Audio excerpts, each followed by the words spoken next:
waxaa jira waxkabadalo wawayn oo ku sameyn karto computerkaga Windows kuwasi oo ka heli karin settingska ama control panelka computerkaga wana qaybtan lagu magacabo local group policy editor.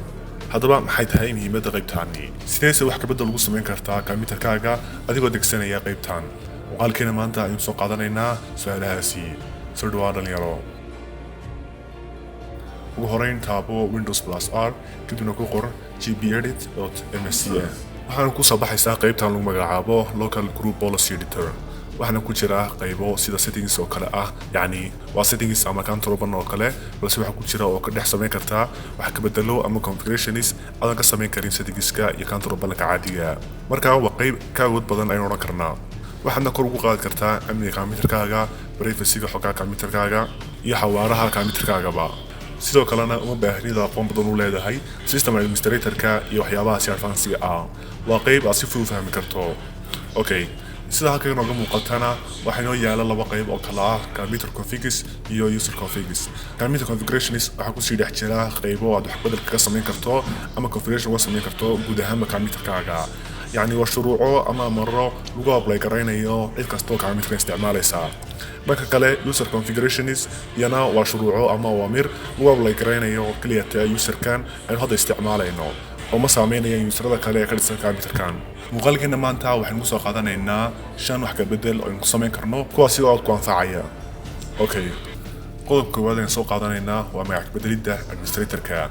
سين هروب سامرناي مقالدين وسابسيسنا برود فولس أتاكسكا وحين صورناي إن مركا كلا ساميو وضعنا الراديو المستريتر كستم كاسي دتك وبضلنا أي سنة يعكبدل المستريتر كا وصير ديفولت كأهو شقيو هدبا وحابون إن المستريتر كاجا أو بحيثوا مجا كلا دورو كاميت configures Windows settings security settings local policy security option halka ayna ka dooro rename administrator. tani waxay ka hortagaysaa username ka administrator ku noqdo mid la garanayo oo lagu sameyn karo brute force attack. qodobka labaadii waa inaad iska xidho in flashada ama CD-yada kale ay si automatic ah u soo daarmaan ama wax u rangareyn karaan. marar badan waxa dhacda in malware-ska lagu soo shubo drive-yo sida flash oo kale oo ay kaliya u baahan yihiin inaad computerkaaga geliso iyaguna ay si automatic ah u rangareyn karaan.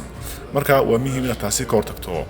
soo gal computer configuration, administrative templates, Windows component, autoplay policy, turn off autoplay. tanina waa mid xoojinaysa amniga computerkaaga. qodobkeena saddexaadii waa inaad kantaroshid kamarada iyo microphone computerkaaga. waxyaabaha ay badanaa sameeyaan hackersku waxaa ka mid ah inay furtaan kamarada iyo microphone tamyada ay hackereynayaan.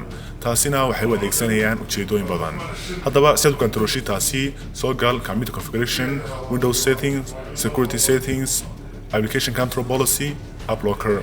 halkaani ayaynu ka sameyn karnaa rules aynu ku maamuli karno kamarada iyo microphone computerka. si aad u sameyn karto ruleskaasina ka akhriso qaybta description-ka. qodobka afraadi waa verbose start up message. mararka qaar waxaad u baahan tahay inaad ogaatid step kasta oo systemku qaadayo marka uu soo daarnayo. waxaana tan muhiim u tahay cilad saarista ama troubleshooting oo kale. haddii aad soo gasho computer configs, admin templates, system, waxaa Windows ku soo bandhigayaa waxyaabaha step kasta la qabanayo. qodobka shanaad ee aad sameyn karto waa inaad control-shid access-ka USB drives-ka. haddaad soo gasho computer config, admin template, system, removable storage access, waxaad ka helaysaa optionskan. tusaale ahaan inaad ka mamnuuci karto in drives ay sameeyaan read ama write amaba gebi ahaanba ay sameeyaan wax access ah. waxaad ka mamnuuci kartaa aysan read sameyn karin oo computerkan lagu soo akhrin karin waxyaabaha flash ku jira.